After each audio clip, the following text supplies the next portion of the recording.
మాటల యుద్ధం ముదిరింది. కాళేశ్వరం వల్ల ఉపయోగం లేదంటున్నారు ముఖ్యమంత్రి రేవంత్ రెడ్డి.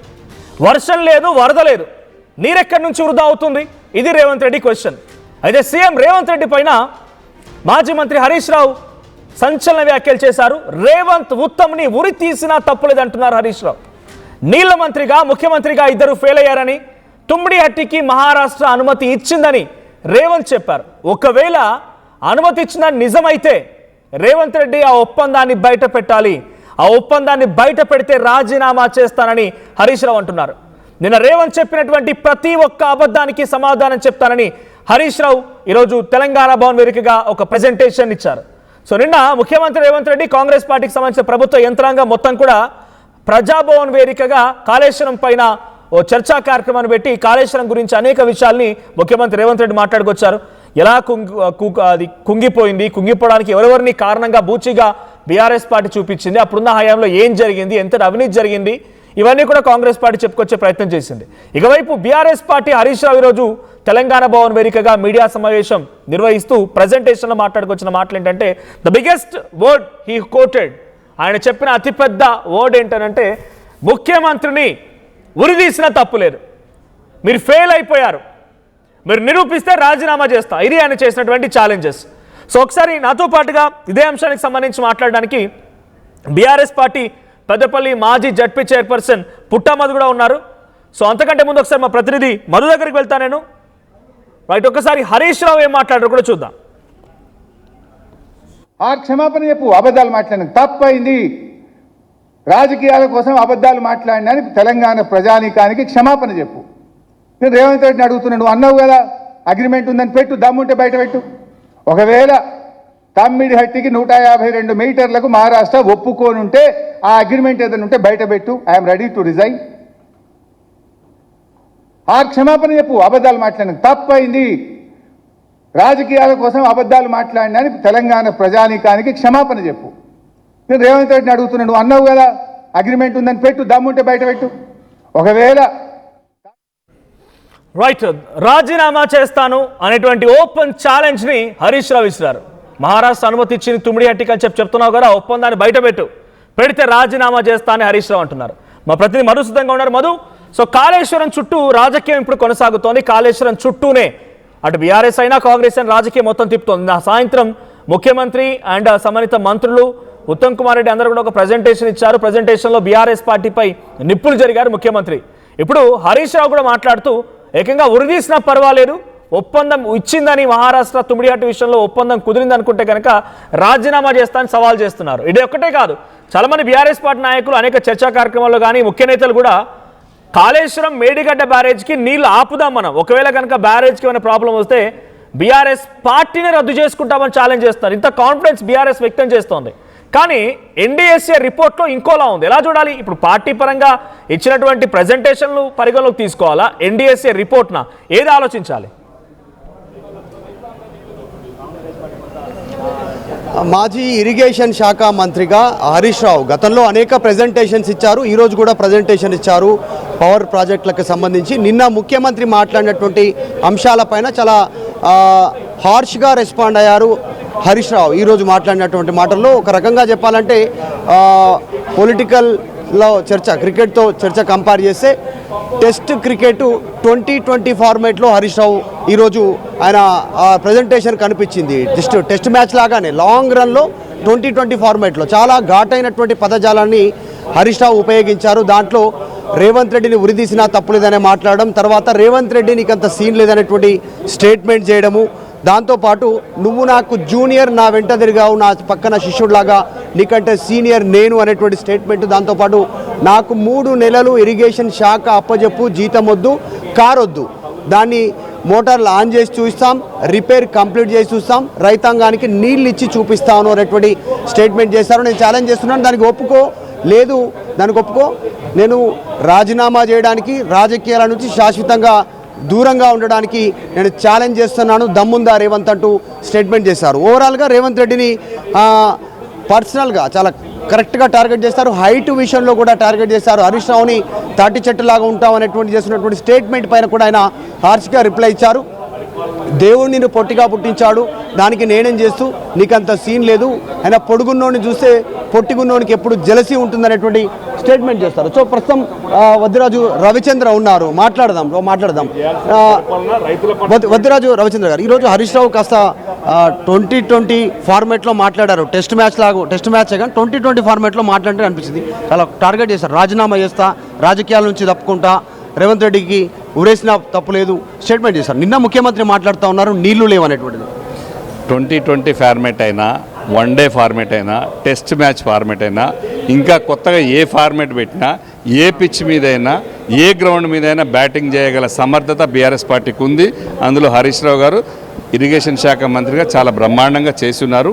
మీకు చేతనైతే లేదు, మాకు ఒక వారం ఇవ్వండి అని చెప్పేసి కేసీఆర్ గారు మన కేటీఆర్ గారు కన్నెపల్లి పంప్ హౌస్కి వచ్చి అక్కడ క్లియర్గా చెప్పడం జరిగింది. నీళ్ళను కిందికి వదులుతున్నారు, సముద్రం పాలు చేస్తున్నారు. చంద్రబాబు నాయుడు గారికి మీరు కానుకగా నజరానగా కిందికి వదులుతున్నారు. గత మూడేళ్ల నుంచి అదే జరుగుతుంది తప్ప ఎక్కడ దాని నీళ్లు కరెక్ట్గా లిఫ్ట్ చేశారు? మీరు చూశారు మొన్న ఇక్కడ నుంచి కన్నెపల్లి పంప్ హౌస్ మా వర్కింగ్ ప్రెసిడెంట్ గారు పోతుంటే కూడా అడుగడుగున ఆపినా కూడా మేము అక్కడ చేరి మీకు నీళ్ళని సాక్ష్యం చూపించాం. ఇవాళ లైవ్ సాక్ష్యం కూడా హరీష్ రావు గారు 89,230 క్యూసిక్ల నీళ్లు మొన్న నిన్న ఇవాళ ఎంత పోయింది, రేపు ఎంత పోతుందో కూడా చూపించారు ఆన్లైన్లో. ముఖ్యమంత్రి ఎందుకు నీళ్లు లేవు, వర్షాలు పడతలేవు, ఎల్నీళ్ళు వచ్చింది, ఎక్కడ ఆన్ చేయాలి, పైనుంచి వర్షం నీళ్లు లేవు, మోటార్లు స్విచ్ ఆన్ చేయమని చెప్పి వీళ్ళు ఫోర్స్ చేస్తూ ఉన్నారు బీఆర్ఎస్లు, నేను ఏడా స్విచ్ ఆన్ చేయాలి అంటున్నారు. మీరేమో లైవ్లో చూపించారు డైరెక్ట్గా 89,230 క్యూసెక్ల నీళ్లు లైవ్లో ఫ్లో అవుతూ ఉన్నాయి అనేటువంటిది. ఒక్కటండి, గౌరవ ముఖ్యమంత్రి గారికి కన్నెపల్లి పంపు ఆన్ చేసినా, ఏ పంపులు ఆన్ చేసినా నీళ్లు వస్తాయి, అన్ని ప్రాజెక్టులు నిండుతాయి, చెరువులు నిండుతాయి, రైతులు బాగుంటారు అనేది తెలిసి కూడా ఆయన చేయలేకపోవడం, కేసీఆర్ గారిని నిత్యం తలుచుకుంటారని చెప్పేసి మాత్రమే దాన్ని అవహేళన చేయాలనుకుంటున్నాడు. కానీ ఆయనే అపహాస్యం పాలవుతున్నారు. నిజానికి కూడా ముఖ్యమంత్రి అట్లా మాట్లాడడం చాలా తప్పు. నిన్నగాక మొన్న మేము 3 రోజుల క్రితం కూడా మా వర్కింగ్ ప్రెసిడెంట్ కేటీఆర్ గారు మేమందరం పోయి కూడా మీకు సాక్షాత్తు నీళ్లు చూపించాం. ఆయన చెప్తున్నాడు సరే వర్షం పడలేదు, ఎక్కడ ఉన్నాయని అంటారు. పక్కన మహారాష్ట్రలో మునిగిపోతున్నాయి, ఎక్కడికక్కడ 10 రోజుల నుంచి వర్షాలు పడుతున్నాయి. మీరు టీవీలు మీరే రోజు న్యూస్ ఛానల్ చూపెడుతున్నారు. ఆయన న్యూస్ చూస్తలేడా? పక్క రాష్ట్రంలో ఏం జరుగుతుందో ఒక ముఖ్యమంత్రి తెలుస్తలేదా? వాళ్ళ దగ్గర ఉన్న సిబ్బంది ఏం చేస్తున్నారు? ఈ రాష్ట్రంలోనే వర్షం పడితేనే ఇక్కడ ఉంటేనే లెక్కన, పక్క రాష్ట్రం గోదావరి ఎక్కడి నుంచి వస్తాయి వాటర్? ఈ రాష్ట్రం ఎందుకు రేవంత్ రెడ్డి నిన్న అట్లా నిన్న ఎందుకు మాట్లాడండి రేవంత్ రెడ్డి నీళ్లు లేవు అని? నీళ్లు ఇప్పుడు గోదావరి ఇప్పుడు పోండి. దయచేసి వాళ్ళు మాట్లాడుతున్నది అబద్ధం ఎందుకన్నా, వాళ్ళు మాట్లాడుతున్నది నిజమో అబద్ధమో పక్క పెట్టండి. కనీసం మీడియాకు తెలుసు కదా అక్కడ నీళ్లు ప్రవహిస్తున్నాయా లేవా అనే మీడియాకు కూడా తెలుసు కదా, మొత్తం చూపెడుతున్నారు కదా. ఇప్పుడు కూడా పెట్టండి. మహారాష్ట్రలో వర్షాలు బాగా జోరుగా కురుస్తున్నాయి, ఇళ్లలోంచి బయటికి రాని పరిస్థితి ఉంది. ఆ వాటర్ అంతా ఇక్కడికే వస్తాయి. మిమ్మల్ని కన్సిడర్ చేయను, కేసీఆర్ రావాలి అసెంబ్లీకి, ఒప్పుకోవాలి నేను చెప్పినట్టు, ఆయననే పెద్ద గుమాస్తాగా చేస్తా, కాళేశ్వరం గట్టమను చర్చ పెడదాం అసెంబ్లీలో, ఆయన ఓకే అంటే దానికి నేను సిద్ధం, అసెంబ్లీలో దానికి నేను రెడీ. అప్పుడు అప్పయ్యమంటే నేను ఒప్పుకుంటే, నన్ను కన్విన్స్ చేస్తే కేసీఆర్ వచ్చి దానికి ఓకే అంటే అంటున్నాను. కేసీఆర్ గారు ఎప్పుడు రావాలో మాకు తెలుసు, వారికి తెలుసు, వస్తారు. మీరు అహంకారపూరితంగా మాట్లాడే మాటలు ధోరణి మార్చుకోవాలి. అది మార్చుకోనంతసేపు మీకు కాంగ్రెస్ పార్టీకి ఇంకా నెక్స్ట్ ఇంకొక 20 ఏళ్ళు కూడా అధికారం రాదు. కళ మీరు ఏం రైట్. Thank you Madhu. ఇది బీఆర్ఎస్ పార్టీ భవన్, తెలంగాణ భవన్ నుంచి వివిధ మంత్రులు, లేకపోతే మాజీ మంత్రులుగా ఉన్న వాళ్ళు, ఎంపీలుగా ఉన్నవారు మాట్లాడుతున్నమాట. సో 2020 మ్యాచ్ అయినా, వన్ డే మ్యాచ్ అయినా, టెస్ట్ మ్యాచ్ అయినా అన్ని పిచ్లకి బీఆర్ఎస్ పార్టీ సిద్ధంగా ఉంది అని అంటున్నారు. నిజంగా ఓ బ్యాటింగే నడుస్తోంది కాళేశ్వరం ప్రాజెక్ట్ చుట్టూ.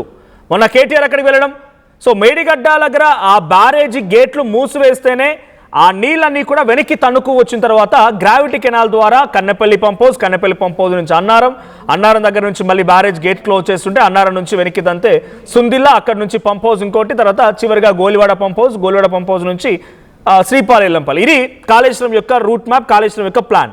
సో ఇక్కడ మేడిగడ్డ బ్యారేజ్ గేట్లను మూసివేస్తే బ్యారేజే కొట్టుకుపోద్ది, ఇది ఎన్డీఏసీహెచ్ రిపోర్ట్ అని కాంగ్రెస్ ప్రభుత్వం చెప్తోంది. కానీ నిజంగా అదే జరిగితే బీఆర్ఎస్ పార్టీ రద్దు చేసుకోవడానికి కూడా సిద్ధంగా ఉన్నామనేది బీఆర్ఎస్ పార్టీ నేతల స్టేట్మెంట్. సో నాతో పాటుగా పెద్దపల్లి మాజీ జడ్పీ చైర్పర్సన్ పుట్టమధు గారు జాయిన్ అయ్యారు, అండ్ కాంగ్రెస్ సీనియర్ నేత అనిల్ ఎరవర్తి గారు కూడా ఉన్నారు. So I would like to start with BRS, ప్రతిపక్ష పార్టీ ఏముంటుంది చూద్దాం.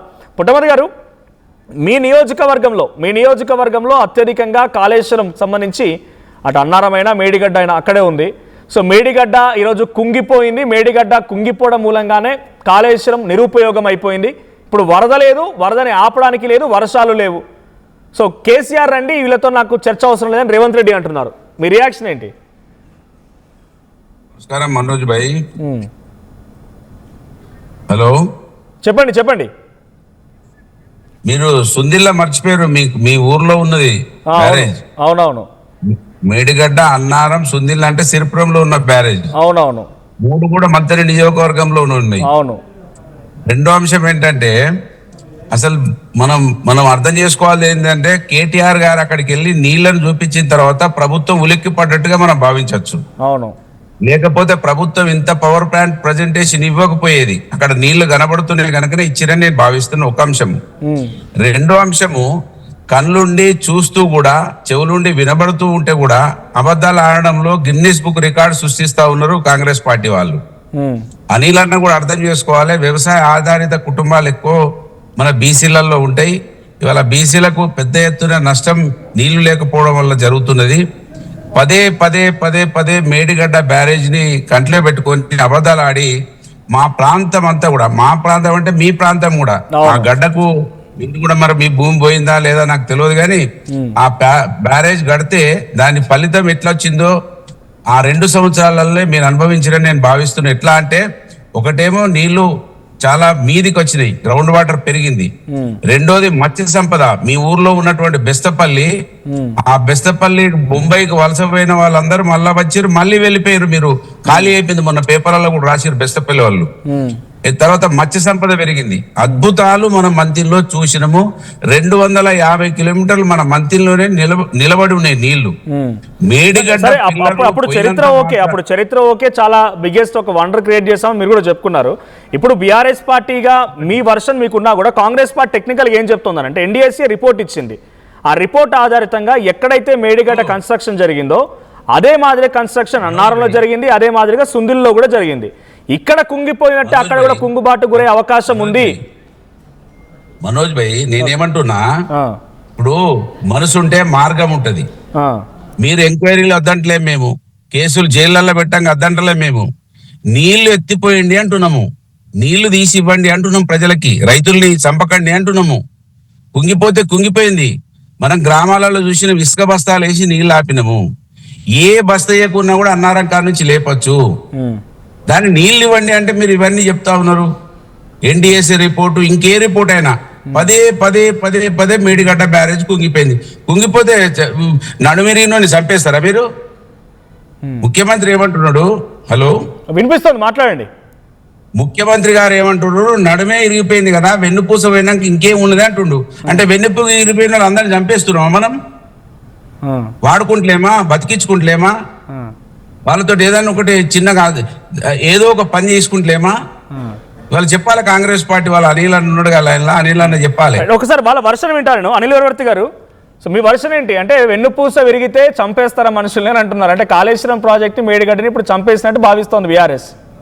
అంటే నేను మధుగారికి కూడా చెప్పదలుచుకున్నా. మధుగారు చదువుకున్నోడే, ఆయనకు అన్ని తెలుస్తాయని నేను అనుకుంటా. ఎమ్మెల్యేగా పనిచేసిండు, జడ్పీ చైర్మన్ గా పనిచేసిండు. నేషనల్ డ్యామ్ సేఫ్టీ అథారిటీ అంటే ఎక్కడదండి? అది కాంగ్రెస్ ప్రభుత్వానికో లేకపోతే కాంగ్రెస్ పార్టీకి సంబంధం లేదు కదా.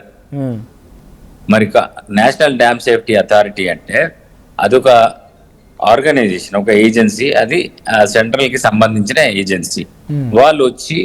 వాళ్ళు ఇన్స్పెక్షన్ చేసి, దాంట్లో ఐఐటి కూడా ఉన్నది, ఐఐటి ఇంకా మిగతా కొన్ని సంస్థలు అంతా ఇన్స్పెక్షన్ చేసి ఇది కుంగిపోయింది, ఇది ఇప్పుడే మనము ఫంక్షన్, అంటే ఇప్పుడే మనం దీన్ని వాడరాదు, దీన్ని ఇన్స్పెక్షన్ చేయాలి, ఇన్స్పెక్షన్ చేసిన తర్వాత దాన్ని టెస్టింగ్ చేయాలి, టెస్టింగ్ చేసిన తర్వాత దాన్ని ఫిక్సెస్ చేయాలని చెప్పేసి వాళ్ళు చాలా క్లియర్గా చెప్పారు. ఒకవేళ వాటర్ స్టోర్ చేసి అక్కడ నుంచి పంప్ చేసిన కన్నెపల్లి నుంచి మేడిగడ్డకు, అన్నారం నుంచి సుందిళ్ళ నుంచి ఎల్లంపల్లికి పంప్ చేస్తే అక్కడ వాటర్ స్టోర్ అవుతాయి. మరి ఇక్కడ ఇంత లోపభూయిష్టంగా ఈ కన్స్ట్రక్షన్ జరిగింది కాబట్టి మేడిగడ్డ దగ్గర మిగతాయి కూడా అలాంటి పరిస్థితే ఉండొచ్చు. మనం లెట్స్ బీ సేఫ్. ఎందుకంటే ఒకవేళ గిన అలాంటి ప్రమాదం గిన జరిగితే, ఒకవేళ మనం స్టోర్ చేసి మనం పంప్ చేయడం మొదలు పెడితే, ఇప్పుడు కుంగిపోయినట్టు డ్యామే కుంగిపోయింది అనుకో, రేపు చాలా పెద్ద ప్రమాదం జరుగుతుంది. అక్కడ ఉన్న గ్రామాలు ముంపునకు గురవుతారు. ఎంతో మంది గ్రామాలు ముంపునకు గురైతే దాని సమస్య ఎవరికి వస్తుంది? అంటే ఇప్పుడు అనుమానాలన్నీ ఎన్డీఎస్ఏ రిపోర్ట్ లో ఉన్నాయా, కాంగ్రెస్ కు వస్తున్న అనుమానాలా? సరేనండి, నేను ఇంకోటి కూడా అడుగుతున్నాను. ఒకవేళ ఎన్డీఎస్ఏ పంపు చేయొచ్చు అని పర్మిషన్ ఇస్తే తప్పకుండా ఈ ప్రభుత్వం పంపు చేస్తుంది. లేకపోతే నేను ఒకటే ఇదే బీఆర్ఎస్ వీళ్ళని అడుగుతున్నా, మీరు వండి, మీరు go and meet NDSA, national dam safety authority దగ్గరికి పోయి give us the permission to pump this water. ఇప్పుడు ఎల్నినో వచ్చింది, ఎల్నినో రావడం వల్ల చాలా తీవ్రమైన ప్రభావం ఉంది. ఆ రైతులు విలవిలలాడిపోతున్నారు, వాళ్ళకి నీళ్లు లేవు. మీరు దయచేసి మీరు మాకు పర్మిషన్ ఇవ్వండి అని చెప్పి బీఆర్ఎస్ నాయకులు ఎందుకు పోవట్లేదండి? ఇదే కేటీఆర్, ఇదే హరీష్ రావు ఎన్డీఎస్ఏకి పోయి మీరు ఇవ్వండి అని చెప్పేసి అడిగితే వాళ్ళు ఇస్తే ఎందుకు పంప్ చేయాలి? కాంగ్రెస్ ప్రభుత్వం ఎందుకు పంప్ చేయాలి? అక్కడ సమస్య ఉంది కాబట్టి, అక్కడ ప్రమాదం పొంచి ఉంది కాబట్టి ఇవాళ కాంగ్రెస్ ప్రభుత్వం వెనుకడుగు అవుతుంది. వెనుకడుగు వేసేందుకు రైతులకు ఎందుకు ఇవ్వద్దని ఉంటుంది చెప్పండి. మీరు చేసిన తప్పులకు, మీరు లోపభూయిష్టంగా, మీరు కమిషన్ల కోసము ఆ రోజు కన్స్ట్రక్షన్ ఎంత లోపభూయిష్టంగా ఉందో చెప్పడం జరిగిన ముఖ్యమంత్రి గారు చాలా స్పష్టంగా చెప్పింది నిన్న. దానికి 2016లో 15 ఎండింగ్ లో 16లో వాళ్ళు ల్యాండ్ అక్విజిషన్ స్టార్ట్ చేసింది బీఆర్ఎస్ గవర్నమెంట్. తర్వాత 2018 ఎలక్షన్స్ కంటే మునిపే దేవేంద్ర ఫడ్నవీస్ గారితో, జగన్మోహన్ రెడ్డి గారితో ఇనాగ్రేషన్ కూడా చేసేసారు. 2 ఏళ్లలోనే ల్యాండ్ అక్విజిషన్ అయిపోయింది, కన్స్ట్రక్షన్ అయిపోయింది, ఇనాగ్రేషన్ జరిగింది. కానీ కాంగ్రెస్ గవర్నమెంట్ ఒక పిల్లర్ కి సంబంధించిన విషయంలో ఎన్డీఎస్ఏ రిపోర్ట్ రావడానికి ఎందుకు ఆలస్యం అవుతోంది? ఒకటి ఎన్డీఎస్ఏ రిపోర్ట్ ఆలస్యం ఎందుకు అవుతుంది? ఎన్డీఎస్ఏ ఆల్రెడీ చెప్పింది కదా, ఇప్పుడే మనం స్టార్ట్ చేయొద్దు అని చెప్తుంది కదా. ఎన్డీఎస్ఏ దాని టైం తీసుకుంటది. ఇవి ఇళ్ళలాగా నేటిది 2-3 ఏళ్ళల్లో కట్టేసి తొందరగా కట్టేసి 2 మార్కులు కొట్టేస్తాం, ఫార్మర్స్ దగ్గర, రైతుల దగ్గర మార్కులు కొట్టేద్దాం. అదే విధంగా ఎందుకంటే ఎన్నికలు కూడా ఉండే కాబట్టి చూపెట్టాలా, మనం చేసినట్టు చూపెట్టాలంటే ఇవాళ పరిస్థితి ఏమైంది? కమిషన్ల కోసం కూడా చేశారు. 2016లో మొదలుపెట్టి 2019 అంటే విదిన్ 3 years అంత పెద్ద కాళేశ్వరం కట్టినరంటే దాన్ని అర్థం చేసుకోండి. దానికి క్యూరేషన్ సరిగా లేదు, ఏమీ సరిగా లేదు. తొందరగా కట్టేసి ఇవాళ పరిస్థితి ఎక్కడికి వచ్చింది? ఎన్ని వేల కోట్ల రూపాయలు, 1,50,000 కోట్ల రూపాయల దాకా ఖర్చు పెట్టిన దాంట్లో ఈ కాళేశ్వరం, మేడిగడ్డ, సుందిల్ల, అన్నారం కోసమే 40,000 కోట్ల రూపాయల దాకా పంపులకు దీనికే ఖర్చు పెట్టారు. మొత్తం ప్రాజెక్ట్ 96,000 కోట్లు బీఆర్ఎస్ చెప్తుంది, మీరు 150 కోట్లు అంటున్నారు, మీ ముఖ్యమంత్రి ఏమో 1,00,000 కోట్లు అంటున్నారు. టోటల్ 150,000 కోట్ల రూపాయల దాకా ఖర్చు అయిందండి. ఒకసారి మొత్తం అంటే ఆ ప్రాజెక్టు నిర్మాణం మొత్తం జరిగింది కూడా ప్రధానంగా మంథన నియోజకవర్గంలోనే. ఆ మంథన నియోజకవర్గం ఆ సమయంలో పుట్టమధు గారు ఎమ్మెల్యేగా ఉన్నారు. పుట్టమధు గారు, మీ రియాక్షన్ ఏంటి? లోపభూయిష్టంగా జరిగింది అదంతా కూడా. ఎన్డీఎస్ఏకి మీరు వెళ్ళి అడగండి, అక్కడికి వెళ్ళి అడిగిన తర్వాత వాళ్ళు ఇస్తానంటే మేము స్టోర్ చేయడానికి సిద్ధంగా ఉన్నాం, పంపు చేస్తాం. ఇది కాంగ్రెస్ వర్షన్. హలో మధు గారు, మనోజ్ భాయ్, మీరు ఎన్డీఎస్ఏ అని అడగండి అంటున్నారు. ఎన్డీఎస్ఏ అని అడగండి, ఎన్డీఎస్ఏ వద్దని చెప్పింది హోల్డ్ చేయడానికి. ఎన్డీఎస్ఏ పర్మిషన్ ఇస్తే మేము పంప్ చేస్తాం. మీరు ఎందుకు చిత్తశుద్ధి లేదు? హరీష్ రావు గారు, కేటీఆర్ గారు ఎందుకు అడగట్లేదు ఎన్డీఎస్ఏ అని? అందుకే కాంగ్రెస్ లో ఉన్న వాళ్ళు మంచి వాళ్ళు కూడా చెడ్డ వాళ్ళు అవుతారనడానికి నిదర్శనం ఏంటంటే అనిల్ అన్న. దానికి అనిల్ అన్న కూడా అతీతుడు అనేది ఇప్పుడు నేను నిర్ధారణకు వచ్చింది. ఎందుకంటే ఇనొస్తుందిగా మనోజ్ గారు, వినబడుతుంది, చెప్పండి. ఎందుకంటే అనిల్ అన్న చెప్పాలి, ఎన్డీఎస్ఏ రిపోర్ట్ రాకముందు ఎట్లా చేస్తామంటుండు కదా. ఇది మన టన్నల్ ఎట్లా చేస్తున్నారు, మళ్ళీ ఎస్ఎల్బిసి 8 మంది పోయినరల్లా, మిగతా దొరకలేదు. నిన్న ఉత్తమ్ కుమార్ రెడ్డి గారి స్టేట్మెంట్ చూసిన, ఎంతో శాతం పని అయింది అంటున్నాడు. మరి అదెందుకు పని చేస్తున్నారు? అది ఎవరు చేయమన్నారు? ఎన్డీఎస్ఏ ఎందుకు రాలేదల్లా? ఎన్డీఎస్ఏ రిపోర్ట్ ఎందుకు తీసుకోలేదు? ఒక అంశము. రెండో అంశము, అనిల్ అన్న ఒకటి చెప్పాలి నాకు. మేడిగడ్డ కుంగిపోయింది అనుకుందాం, అన్నారం కుంగిపోయింది అనుకుందాం, మీ ఊర్లో ఉన్న సిరిపురం బ్యారేజ్కి ఏమైంది మనోజ్ భాయ్? అవును,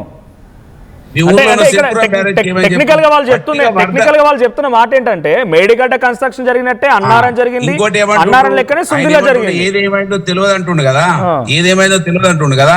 ఇన్ని సార్లు సేఫ్టీ వాళ్ళు వచ్చిర్రు, చూసిరు అన్ని బ్యారేజీలు కదా. సిరిపురం మీద ఏమైనా ఆబ్జెక్షన్ చెప్పిర్రా? అదేం పాపం చేసింది? మీ ఊరు మా ఊరు అన్న బాగుపడుతుంది కదా, నీళ్లుంటే ఎక్కడ? అంటే ఎన్డీఎస్ఏ రిపోర్ట్ ఉన్నట్టుంది కదా, అన్ని కన్స్ట్రక్షన్ ఒకే రకంగా ఉందనే రకంగా ఉంది. అక్కడ కూడా ఇన్స్పెక్షన్ చేయాలంటున్నారు. మీకు సిరిపురం మీద ఏమైనా చెప్పారా? ఎన్డీఎస్ఏ రిపోర్ట్ చూపించమనండి అనిల్ గారు. ఒకటండి, నేను ఇలా మధు గారికి నేను చాలా క్లారిటీతో చెప్పదలుచుకున్నా, చాలా స్పష్టంగా చెప్పదలుచుకున్నా. ఎన్డిఎస్ఏ రిపోర్ట్ బేస్ చేసుకునే ఈ ప్రభుత్వం ముందటికి పోతుంది. ఇవాళటి కూడా నేను అనేది ఏంటిదంటే బీఆర్ఎస్ మధు గారు నన్ను మొండిగా మీరు వాదన చేయకండి. ఎస్ఎల్బిసికి దీనికి అసలు జమీన్ ఆస్మాన్ ఫరక్ ఉన్నది మధు గారు. ఇక్కడ పరిస్థితులు ఏంటిదంటే ఒకసారి నేను ఇక్కడ మదన్న నేను చెప్పేది మీరు కాళేశ్వరం గురించి మీరు అడుగుతున్నారు. కాళేశ్వరం అంటే కాళేశ్వరం తప్పించుకుంటున్నావా, తప్ప అని చెప్పేసి మీరు ఒప్పుకుంటున్నావా? మీ వాదన తప్పని ఒప్పుకుంటున్నారు.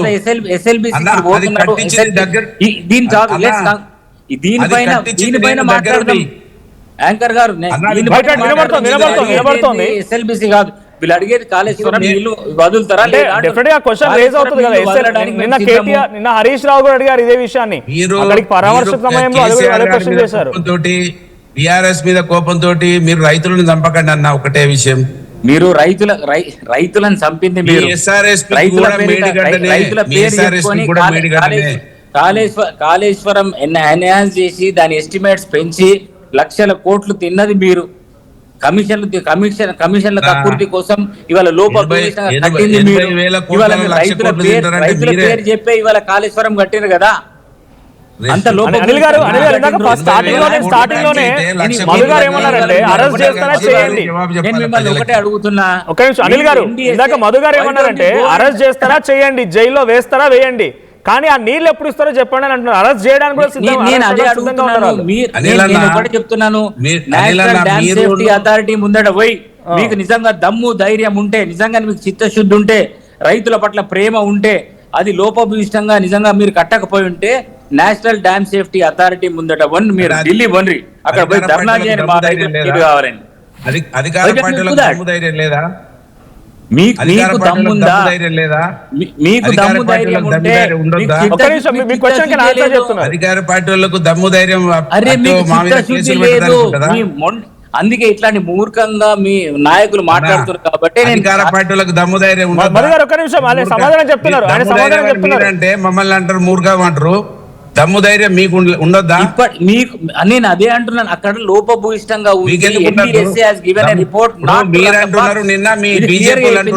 ఎందుకంటే ఏం చేస్తారు మీరు? ఒక్క నిమిషం పుట్టమల్ గారు ఆయన సమాధానం చెప్తున్నారు. అనిల్ గారు కంటిన్యూ. మీరు మాట్లాడిస్తే ఇప్పుడు నేను చెప్తున్నానండి యాంకర్ గారు. నేను మీ పేరు మనోజ్ అండి, నా పేరు మనోజ్ గారు. This first time I'm coming to RTV. నేను ఒకటే అడుగుతున్నా, నేను చాలా క్లియర్ గా చెప్తున్నా. నేషనల్ డ్యామ్ సేఫ్టీ అథారిటీ అది కేంద్రానికి సంబంధించిన సంస్థ. Do you agree right are not? And మీరు నేషనల్ డ్యామ్ సేఫ్టీ అథారిటీని మీరు రికగ్నైజ్ చేస్తున్నారా లేదా, లేకపోతే అది కూడా ఒక ఫాల్స్ సంస్థ అని మీరు అనుకుంటున్నారా అని నేను మధు గారిని అడుగుతున్నా. ఒకవేళ మీరు రికగ్నైజ్ చేసినట్టయితే నేషనల్ డ్యామ్ సేఫ్టీ అథారిటీ అనేది ఒక జెన్యున్ సంస్థ, ఆ రిపోర్ట్ ఇచ్చిండ్రు అని చెప్పేసి మీరు నమ్మితే, అది నిజమైన రిపోర్ట్ అయితే అది రిపోర్ట్ మేము, ఎందుకంటే వీఆర్ డిపెండింగ్ ఆన్ ఎన్డిఎస్ఏ, మేము అది కూడా చెప్పదలుచుకున్నాం. ఎన్డిఎస్ఏ వద్దు అని అంటున్నది. అది ఒకవేళ మేము పంప్ స్టార్ట్ చేసి నీళ్ళని అన్ఫంక్షనల్ అనే స్టేట్మెంట్ ఉందా ఎన్డిఎస్ఏ లో? ఇట్ అన్ఫంక్షనల్, అది ఫంక్షన్ చేయదు ఇప్పుడు అనే స్టేట్మెంట్ ఉందా? అది I don't want to get into the technicalities. Let me be honest with you Manoj. So I don't want, because I am not an irrigation minister. I am not an irrigation secretary, which I don't know. నేను ఒప్పుకోవాలి కదా. అంటే ఈ question ఎందుకు అడుగుతున్నానంటే BRS party నేతలు ఏమంటున్నారు, ఒకవేళ మేడిగడ్డ కనుక అక్కడ నీళ్లు ఆపితే ఇంకేదైనా జరిగిద్దనే ప్రమాదం ఉంటే, చాలా బిగ్గెస్ట్ స్టేట్మెంట్ ఇది, మా పార్టీని రద్దు చేసుకుంటామంటున్నారు బీఆర్ఎస్ పార్టీ నేతలు. హరీష్ రావు లాంటి వాళ్ళు రాజీనామా చేస్తామంటున్నారు. అంటే ఇంత పెద్ద స్టేట్మెంట్ కదా. So you depend on NDSA document అనుకున్నప్పుడు ఎన్డిఎస్ఏ డాక్యుమెంట్ నిజంగానే అన్ఫంక్షనల్ అనేది ఉందా? నేను ఎన్డిఎస్ఏ డాక్యుమెంట్ నేను చూడలేను మనోజ్ గారు. Let me be honest with, నేను చెప్పాను, నేను కంప్లీట్ చేయనండి. ప్రభుత్వానికి ఏమైనా భేషజాలు ఉంటాయా? రైతులకు ఇప్పుడు ఎల్లినో ఉంది, ఎల్లినో ప్రభావం వల్ల వర్షాలు లేవు, అక్కడ నీళ్లుండి పంపు చేయగలిగే స్థితి, ఆ పరిస్థితి ఉంటే ప్రభుత్వం ఎందుకు ఆగుతుంది? మీరే చెప్పండి. మేము చెడ్డ పేరు తెచ్చుకోవాలని మాకు ఉంటుందా? ఒక నిజంగానే అక్కడ ఏది పంపు చేయడానికి ఎన్డిఎస్సి ఒప్పుకున్నది అనుకోండి, యూ కెన్ డూ ఇట్ అంటే ప్రభుత్వం ఎందుకు ఆగుతుందండి? మాకేమొస్తుంది చెప్పు ఆపితే? దానివల్ల మాకు ఏం లాభం ఉంది ఆపడం వల్ల?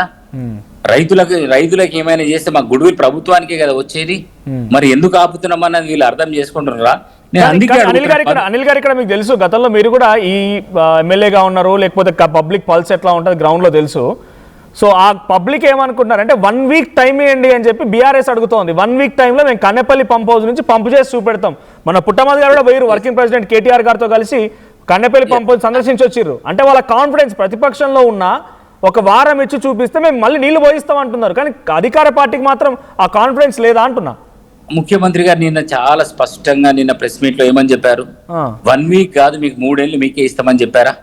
మీరు దాన్ని ఎట్లా చేస్తారో, ఎట్లా ఫంక్షన్ చేస్తారో, ఎట్లా చేస్తారో, దాన్ని ఎట్లా మొదలు పెడతారో మీ చేతులకి ఇస్తా అని చెప్పారు కదా. అసెంబ్లీకి రేపు ఎల్లుండంటే ఇప్పుడు అసెంబ్లీ పెట్టుకుందాం, అసెంబ్లీలో మాట్లాడుకుందాం అని చెప్పారు కదా. మేము ఇక్కడ వారిపోతున్నాం, వీలే కదా. ఇప్పుడు నేను అనేది ఏంటిది, నేను చాలా క్లియర్ గా మధు గారికి చెప్తున్నాను, వాళ్ళ పార్టీ నాయకులకు చెప్తున్నాను, వాళ్ళ పెద్ద నాయకులకు కూడా నేను చెప్తున్నాను, కేసీఆర్ గారికి చెప్తున్నా, హరీష్ గారికి, కేటీఆర్ గారికి, మీరంతా చదువుకున్నోలే. కేసీఆర్ గారు అయితే ముఖ్యమంత్రిగా 10 ఏళ్ళు పనిచేసిన 2 పర్యాయాలు. మీరు national dam safety authority appointment తీసుకొని ఢిల్లీ వెళ్ళి దానిపైన వాళ్ళతో మాట్లాడి అసలు ఏముందో వాళ్ళతో చర్చించి ఒకవేళ పాసిబిలిటీ ఉంటే మీరు రండి, ముఖ్యమంత్రి గారి దగ్గర రండి, మా ప్రభుత్వానికి విన్నవించండి.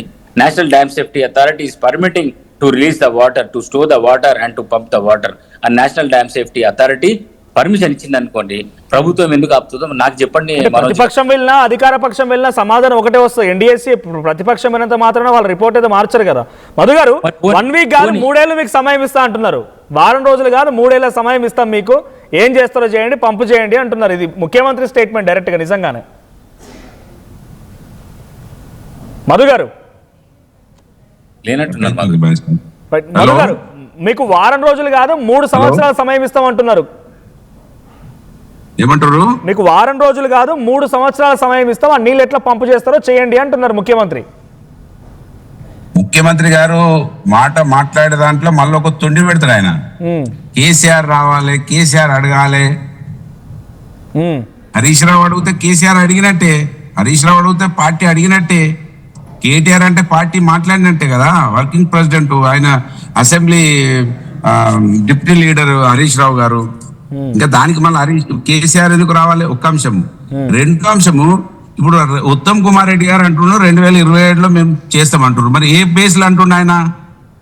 రిపోర్ట్ వస్తుందని అంటున్నాడా, రిపోర్ట్ వచ్చిందని అంటున్నాడా ఉత్తమ్ కుమార్ రెడ్డి గారు?